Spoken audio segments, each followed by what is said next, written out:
Добрый вечер. Вы смотрите программу «Якутия Лайф», проект «Мой доктор». С вами Иван Луцкан. Сегодняшний выпуск мы посвятим сразу двум важным темам. Это лечение и профилактика лор-заболеваний, а также во второй части нашей программы мы встретимся с гастроэнтерологом, который обсудим проблемы желудочно-кишечного тракта. Ну а пока начнем с нашей первой гости, заведующей детским лор-отделением педиатрического центра Национальный центр медицины Республиканской больницы номер 1, кандидата медицинских наук Наины Захаровой. Добрый вечер, Аина. Здравствуйте. Лор-заболевания не распространены достаточно обширно среди как детей, так и взрослых, поэтому самого простого. Нужно ли посещать лора профилактически? Спасибо за приглашение. Я очень рада посидеть в этом зале и обсуждать нашу патологию уха, горла, нос на телевидении нашей республики. И чтобы рассказать, да, лор-врача посещать для профилактики имеет смысл, хотя бы для того, чтобы почистить ушную серу. Так как я детский доктор, мы не рекомендуем чистить мамочкам ушки детей самим. Почему? Потому что дети дергаются, они непредсказуемы, и можно случайно привести к перфорации, то есть к дырке барабанной перепонки. Такие случаи есть, слава богу, они к нам приезжают не так часто, но бывают, и это достаточно неприятно. Поэтому, да, приходите к лор-врачу в поликлинику, чистить свои ушки, показывать свой нос, чтобы не пропустить хронические заболевания лор-органов.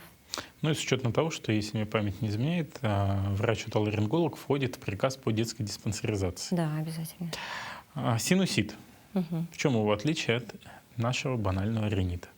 Я сейчас открою завесу тайны, что гайморит и синусит — это практически одно и то же. Потому что некоторые родители приходят и говорят: скажите, пожалуйста, у меня гайморит или синусит? И ты говоришь: да, у вас синусит. Фу, слава богу. Так нет. Синусит — это более обширное понятие. То есть в синусит входит воспаление лобных пазух, воспаление гайморовых пазух, воспаление клиновидной пазухи и решетчатой пазухи.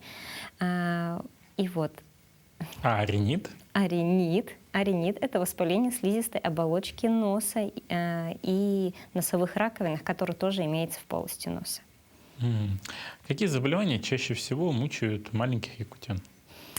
Маленьких якутян, учитывая, что сейчас в зимний период, в осенний-весенний период мучают больше вирусные заболевания ОРВИ, которые проявляются насморком, фарингитами, воспалением глотки, да? Это вот острые заболевания. И вот эти острые заболевания, если их вовремя не лечить, у маленьких детей чаще всего переходят в средние отиты. И вот, дабы не допустить средних отитов, я очень настоятельно рекомендую родителям своевременно лечить насморк. То есть это надо проводить обязательно туалет носа с аспирацией, потому что маленькие дети до 3, а порой и до 4 лет сморкаться не умеют. И поэтому нужно к насморку подходить более серьезно. А если мы говорим о хроническом заболевании, то маленьких якутян чаще всего беспокоят это аденоиды. Но чтобы поставить диагноз аденоиды, вам нужно записаться к лор-врачу, чтобы он провел осмотр. Либо эндоскопический, да, либо рентген носоглотки. Только с помощью вот этих двух. Еще есть пальцевой метод. Вот с помощью этих 3 методов можно поставить, есть ли аденоиды или нету. Если доктор лор смотрит или педиатр смотрит в нос и говорит, что у вас аденоиды, значит, они просто очень запущенная стадия. При каждой ли стадии показана операция аденоидов? Нет, абсолютно не про каждой стадии.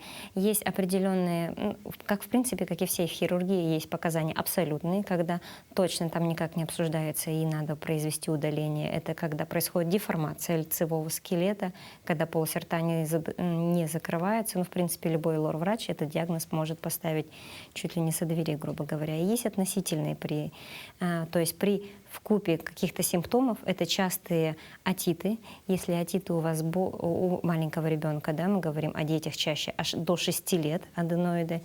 Если отиты обостряются от 3 до 6 раз в год, то это уже один из симптомов для того, чтобы надо задуматься об удалении аденоидов. Плюс, если есть еще затрудненное носовое дыхание, открытый рот, храп и признаки ночного апноэ. Что это такое? Это когда ребенок дышит, но при этом у него происходит задержка дыхания во сне. То есть это выглядит, как ребенок спит, Мгм. и дальше продолжает дышать. Мгм. То есть мамочкам нужно быть настороже и внимательно следить ещё, Конечно, да. за дыханием ребенка. Нужно ли закрывать лицо ребенку зимой? Или же все же не слишком стоит низкая температура его укутывать? Ну вот по поводу закрывать, не закрывать зимой нос, щеки, я думаю, что это больше относится к состоянию кожи. Если кожа у ребенка очень чувствительная, нежная, то, конечно, в -50, наверное, есть смысл закрывать не только ребенку, но и взрослому. Самое главное, когда ребенок находится на улице, следить за тем, чтобы он дышал носом.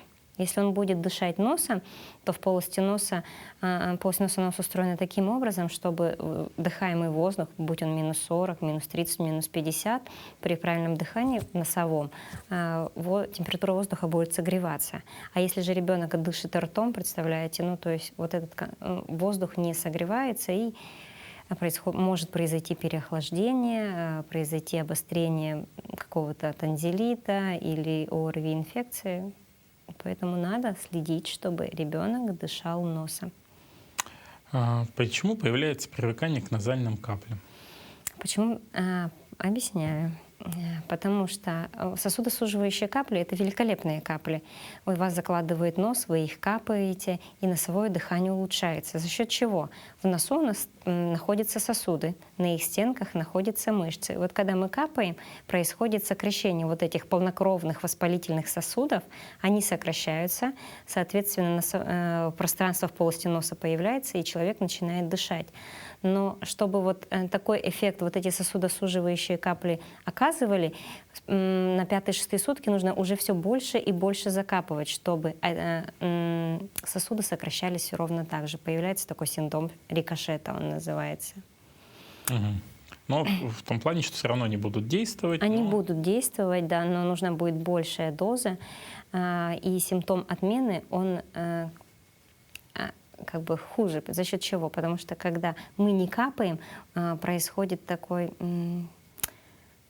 как сказать, сосуды не расширяются совсем. То есть если в норме у нас есть какой-то тонус в сосудах, да, вот мы с вами дышим, а если мы капали и резко перестали, мышцы полностью расслабились, и сосуды совсем расширились, и они полностью, как сказать, закрывают носовой ход. Ну вот, нужно ли прибегать все-таки к назальным каплям? Конечно, нужно прибегать, потому что воспаление воспаленной слизистой оболочки происходит отек. Нам нужно открыть отверстие вот этих околоносовых пазух. И только с помощью сосудосуживающих капель, но не более 5-7 дней. Все то, что более 10, то оно уже вызывает симптом рикошета. То есть уже нужно все больше и больше и больше капель. Мгм. Ну, вот мы как раз обсуждали ринит, синусит. А как провести даже, хотя бы в домашних условиях дифференциальную диагностику? Все-таки что у меня? На первом этапе гайморит сразу ни у кого не развивается. Бывает, приходит в приемный покой, мамочка говорит: мы вчера заболели, у нас гайморит. Вначале всегда все-таки первостепенно возникает воспаление слизистой оболочки носа, то есть развивается ринит, риносфарингит, ОРВИ. А потом синусит — это как осложнение, это за счет блока вот в это гайморовых или лобных пазух. За счет... Оттока не происходит, Да, оттока не происходит. дренажа нет. Да, и развивается синусит, гайморит, но это уже от 5-х, 7-х, 10-х суток мы говорим. Мгм. А вообще, чем страшен гайморит у детей? Чем страшен гайморит у детей? Тем, что у детей еще не окостенели вот все швы, которые находятся в черепе. А как мы знаем, что вот это околоносовые пазухи граничат и находятся близко с головным мозгом. И может появиться, скажем, менингиальные знаки. И поэтому своевременно рекомендуется лечить таких детей. То есть помимо того, что если у взрослого это головная боль, сопли, у ребенка может появиться головная боль, диспепсия, рвота, признаки менингизма без менингита. Такое тоже бывает. А как отличить аллергический ринит от простудного? Аллергический ринит, он не будет сопровождаться температурой. Простудные — это всегда все-таки должна быть температура, то есть ребенок был абсолютно здоров, и вот произошел какой-то контакт с вирусом, температура, и появляется ринит. А аллергический, то есть это он, как правило, более перманентно возникающий. Либо если человек пошел в гости, там кошка, и на нее начинается симптом чихания, то есть раздражение слизистой оболочки. Но окончательно, вот, если все стерто и там картина, хронический воспалительный ринит, скажем, и, аллергический ринит, то уже нужно проводить лабораторные исследования. Для этого нам поможет взять риноцитограмму. Что это такое? Это когда берут мазки из слизистой оболочки носа, и там по результатам мазка мы можем сказать, есть клетки, которые отвечают за аллергию, скорее всего, у вас аллергический ринит, или у вас клетки в носу, отвечающие за воспаление, скорее всего, у вас инфекционный ринит. Но и порой этого метода, то есть по одному методу мы не ставим диагноз. Потом мы берем анализ крови, смотрим иммуноглобулины Е, есть ли они, нету. Это все делается в Национальном центре медицины. Конечно, это все делается.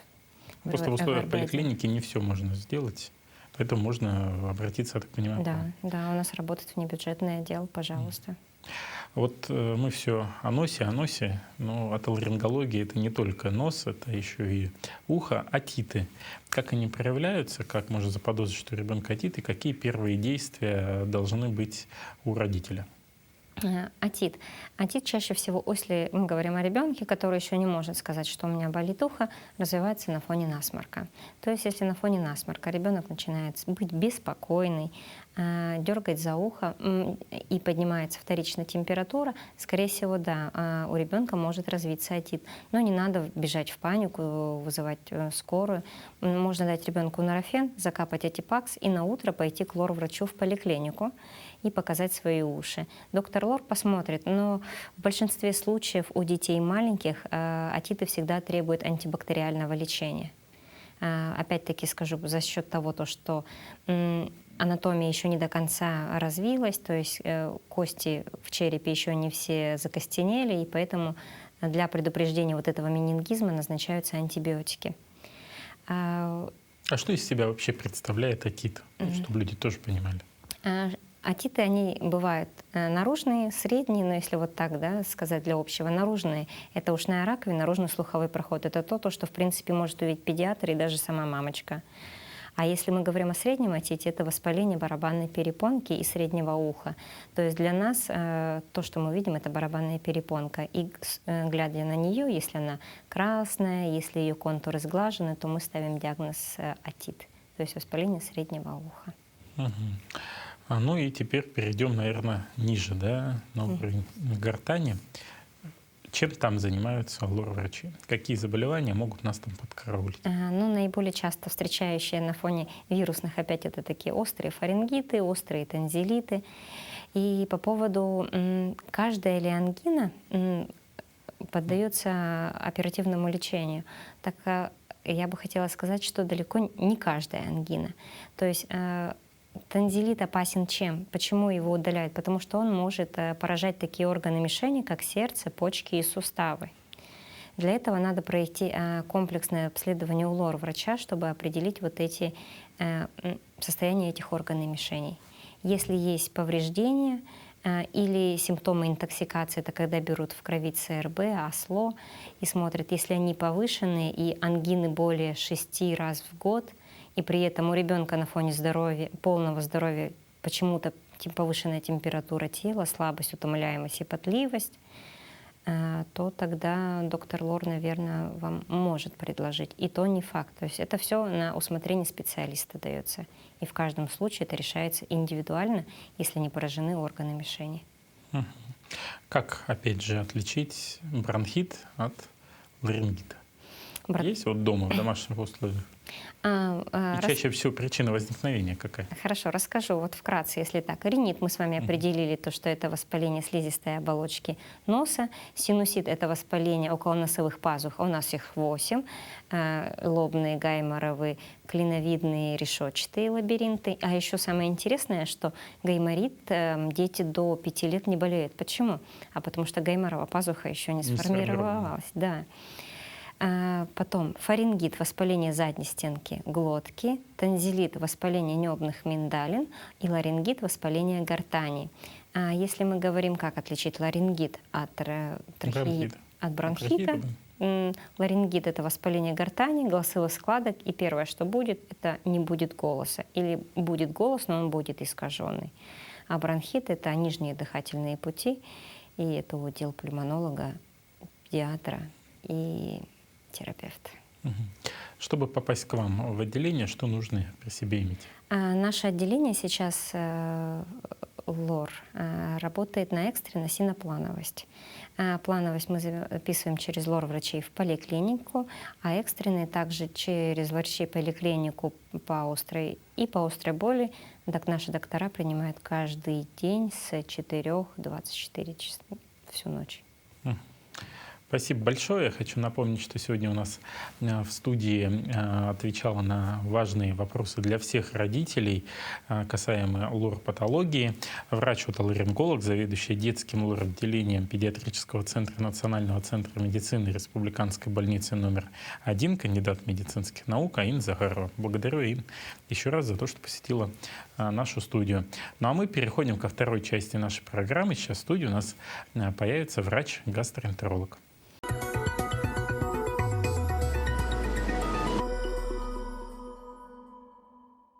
А мы переходим ко второй части нашей программы. У нас сегодня в студии находится врач-гастроэнтеролог поликлиники номер 1 Айталина Иларова. Добрый вечер, Айталина. Добрый вечер. Ну, тема гастроэнтерологии достаточно интересная, потому что нет того человека, который бы не испытал дискомфорт пищеварения. Мы все кушаем, питаемся, всякое разное. Но вот если уж определить нашу врачебную деятельность, то какие заболевания чаще всего протекают у жителей и с чем они к вам обращаются? Наиболее часто приходят с заболеванием под названием ГЭРБ. Это гастроэзофагальная рефлюксная болезнь. Это такое состояние, при котором из желудка в пищевод происходит выброс желудочного содержимого. Происходит оно из-за того, что клапан между пищеводом и желудком плохо смыкается. Наиболее частым симптомом является изжога. И возникает ГЭРБ из-за переедания, из-за избыточной массы тела, из-за стресса. Очень много разных факторов. Даже некоторые препараты, которые принимают пациенты, также влияют на тонус этого клапана. На второе место я бы поставила жировой гепатоз, то есть это неалкогольная жировая болезнь печени. Она характеризуется тем, что нормальные печеночные клетки замещаются на жировые, что в норме не должно происходить. Часто встречается у коренного населения жителей Якутии. Было исследование, что 50-60% именно у коренного населения связано. Это, конечно, с типом питания. Белково-липидный тип питания как раз-таки провоцирует развитие неалкогольной жировой болезни печени. Также влияет гиподинамия. Всем известно, что в зимнее время года жители Якутии малоподвижный образ жизни ведут, в связи с чем тоже организм меньше насыщается кислородом, что тоже является фактором риска развития неалкогольной жировой болезни печени. Также избыточный вес. Так, и на третьем месте это всеми известный хронический гастрит. Есть различные формы хронического гастрита, различные причины, но основной является наиболее распространенной — это наличие хеликобактерной инфекции. Это наличие у пациента бактерий под названием Helicobacter pylori. А вот как узнать, что эта бактерия есть? Сдаются именно симптомы или по анализам? Сначала анализы, и симптомы. Есть 3 перечня анализов. То есть есть дыхательный уреазный тест, есть ИФА, то есть дается кровь и смотрят антитела, есть ли антитела к хеликобактеру. И третий — это ПЦР, ПЦР-кала на хеликобактер. Также инвазивным методом исследования является при ФГДС. То есть происходит ФГДС и забирают часть желудка и смотрят, обсеян это слизистая хеликобактером или нет. Процедура, мягко сказать, не очень приятная. Да, лучше неинвазивной пользоваться. А есть ли симптоматика? Симптоматика. К чему может привести наличие хеликобактерной инфекции? Это воспалительные заболевания желудка и кишечника, это различные диспептические симптомы, изжога, боли в животе, вздутие живота. Также хеликобактер является онкогеном первого порядка, что может привести к раку желудка. Вот это очень Да. настораживает. Баланс и золотая середина в питании, наверное, всегда очень сложно найти. Да. Ну, все мы были студентами, когда там и доширак был, и всякие там булочки и так далее. Что же нужно помнить нам, северянам, в составлении диеты, с учетом того, что вы сами отметили, что у нас все-таки есть, вот, допустим, проблемы с жировым гепатозом Да. из-за типа питания. Его сложно изменить. Нам и с одной стороны не повезло, а с одной стороны очень повезло с тем, что у нас очень много натуральных продуктов. Это мясо, рыба, молочная продукция. Просто жителям Якутии нужно разнообразить свое питание, именно включить побольше клетчатки, овощей, фруктов. Также желательно, чтобы пользоваться методом тарелки. То есть половина вашей тарелки должны быть желательно клетчатка. Это овощи, фрукты, а 1/4 часть должны быть белки. И остальное это может быть гарнир. А вот есть такая поговорка, никого, конечно, не хочу Да. обидеть, говорит, якут траву не ест. Да? Траву не ест, и ему не надо ее есть. Вот. Да. Вот как быть тогда, если вот, ну, вот половину тарелки замещать как раз? Это всего лишь один прием пищи. То Ага. есть завтрак, обед, ужин. Мгм. В течение дня, как ни крути, все равно организм возьмет свое. Если в каждом рационе будет, в каждом приеме пищи будет присутствовать белок, Мгм. то, поверьте, организм свое возьмет. Вот это очень тоже важно. Одобряют ли гастроэнтерологи вот популярные всякие диеты? У нас сейчас модно на них сидеть, интернет пестрит просто разными советами. Но порой мы видим то анорексию у человека, то наоборот в туалет бегает, как угорелый. Как быть? Какая диета правильная? Вообще, каждый организм, каждый человек индивидуален. И нужно понять, с какой целью тот или иной человек хочет съесть или придерживаться какой-либо диеты. Если имеется в виду детокс питания, то, соответственно, пациент хочет вывести из организма какие-то токсины, шлаки. С этим прекрасно справляется ваш организм. Надо сказать пациентам то, что печень, кишечник, почки с этим и так прекрасно справляются. Если это голодание или какая-то диета, направленная именно на похудение, тоже нужно просто понимать то, что есть какой-то определенный суточный колораж. А желательно все равно, чтобы были питательные вещества. Рацион должен быть разнообразным, питательным, сбалансированным. Что значит баланс? То, что должны быть белки, жиры, углеводы. И все питательные вещества должны поступать из организма, а не из каких-то БАДов, биологических активных добавок, витаминов.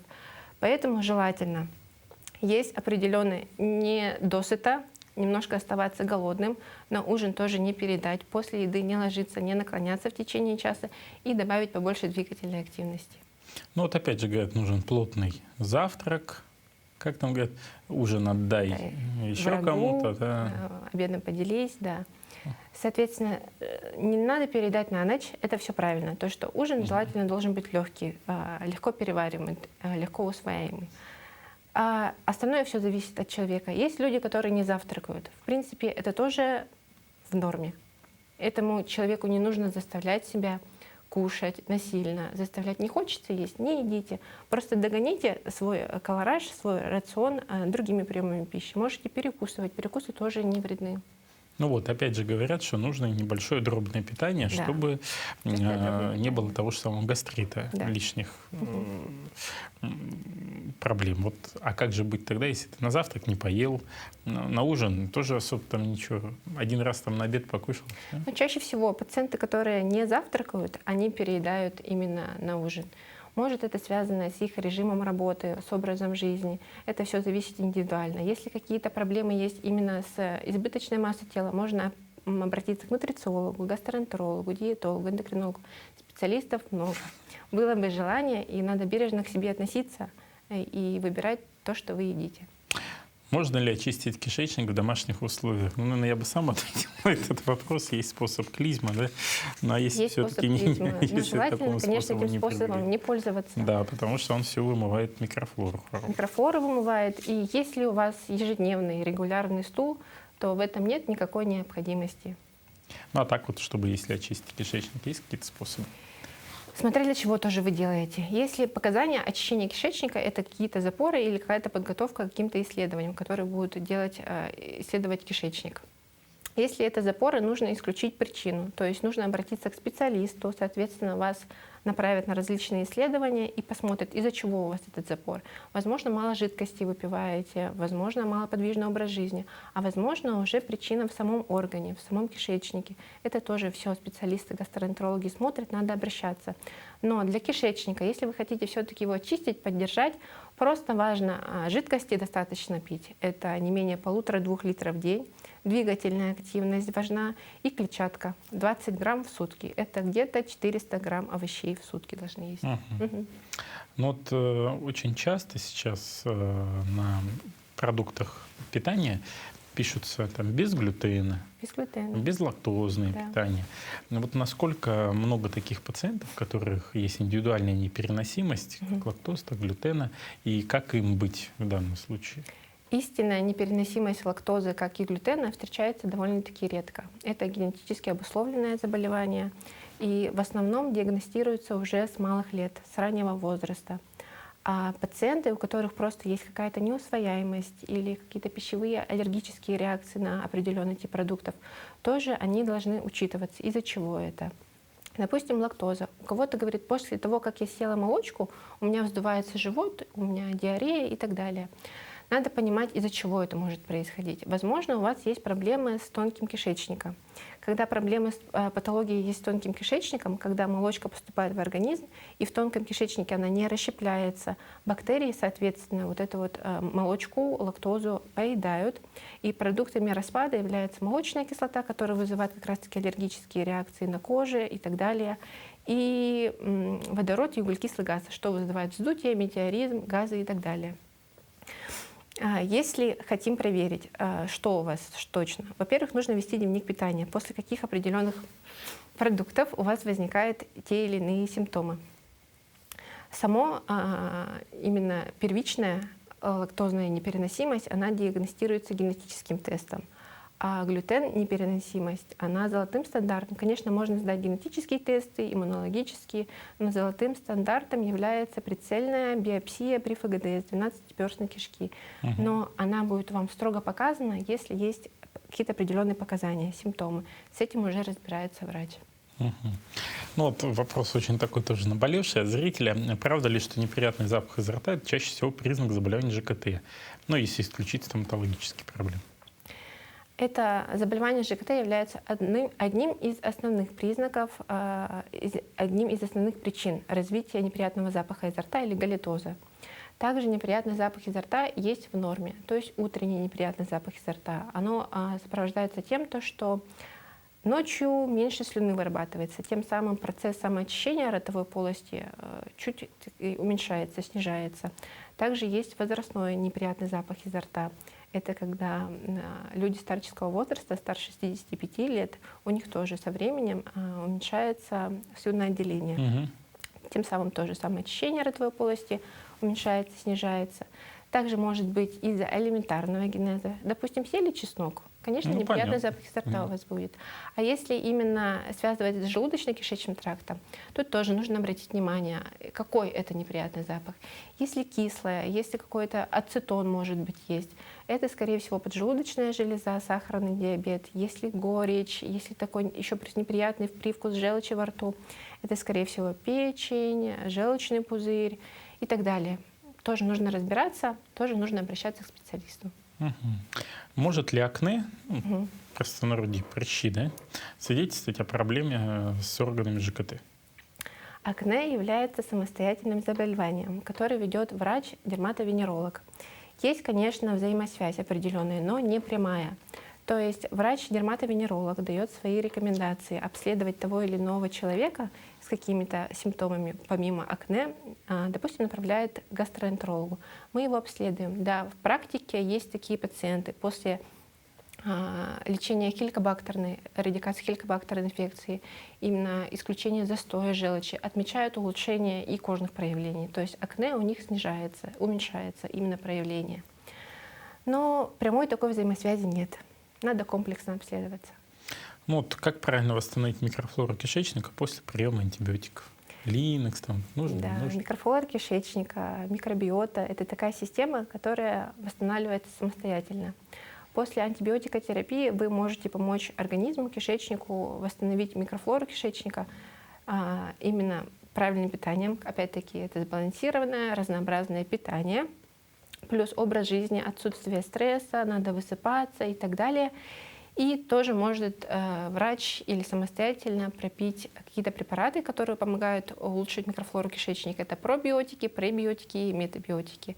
Разница в них какая?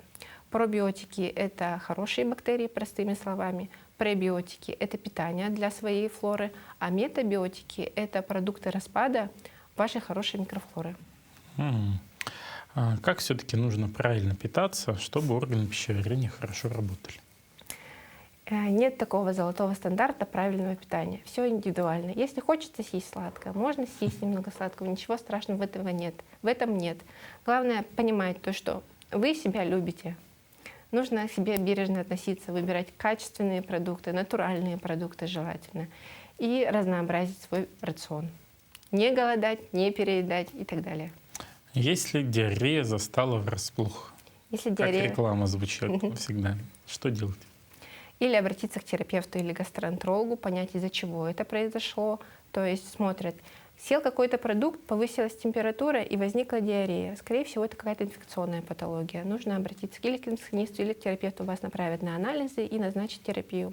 Возможно, диарея у вас сопровождается на фоне того, что постоянно при каком-то употреблении избыточной погрешности в питании, именно жирным, жареным, возникает диарея. Тогда уже нужно обратиться к гастроэнтерологу и в плановом порядке обследоваться.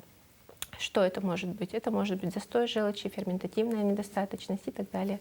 Надо обследоваться. Какие препараты применять? Препараты никакие мы не советуем. Все назначается индивидуально. Тот же самый лопирамид не советую. Не советую. Интересный ответ. Хочу поблагодарить за интересную беседу. Я хочу напомнить, что у нас сегодня в студии была врач-гастроэнтеролог поликлиники номер 1 Айталина Иларова. Удачи вам в вашей работе. На этом выпуск программы «Якутия Лайф. Мой доктор» подошел к концу. Смотрите нас по будням в 19:15. Мы рассказываем, чем живет здравоохранение республики. Здоровья вам и всего самого хорошего.